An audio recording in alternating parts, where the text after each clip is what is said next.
سلامونه او نیکی هیلې ټول افغانستان ته، ټول افغان ملت ته مبارکي ویم.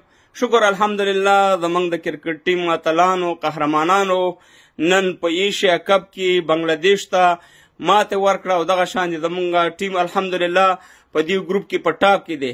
نو ټولو افغانانو ته مبارکي وایم. ما مخکې لایف کړی په یو لایف کې ما ویلو زما په دې پیج کې لاندې شته، ما ویلو چې موږ سره 3 ایټم بمه دي، یو راشد خان ایټم بم، یو مجیب ایټم بم او بل نبی ایټم بم. نبی خو نن نه چلیدو، خو دا 2 ایټم بمه راشد خان او دغه وچلیدو مجیب الحمدلله ډیر ښه بالینګ یې وکړو. او دغه شان په بیټینګ کې مې ویلي چې نجیب زدران سټینګر میزایل او دغه شان زاده سټینګر میزایل الحمدلله تاسو وکړه چې زموږ نجیب زدران الحمدلله سټینګر میزایل په غونډه کې وچلیدو او داسې لوبې وکړه. همدغه شان ابراهیم زدران هم.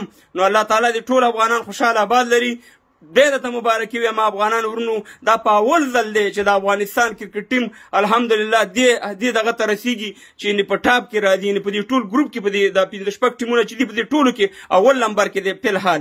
نو بس د بریا په نور په هیله باندې انشاءالله امید شته دی چې دا کپ افغانستان ته راوړو. نو دا به بیا د بېله خوشحالي وي افغانانو ورونو چې دغه کپ موږ وګټلو او د ایشیا کپ هم افغانستان ته راوړو. دا به یو بېله د خوشحالۍ ورځ وي. موږ په خپل کرکټ ټیم په اتلانو باندې یقین دی او انشاءالله همیشه به تشویقو. زنده باد افغانستان، زنده باد لر او بر افغان، زنده باد زموږ کرکټ ټیم. او انشاءالله د آینده د بارے په هیله او دعا به ورته کوو. رړم راته خو کړه، رړم راته خو کړه، ژوندي دې وي د کرکټ ټیم.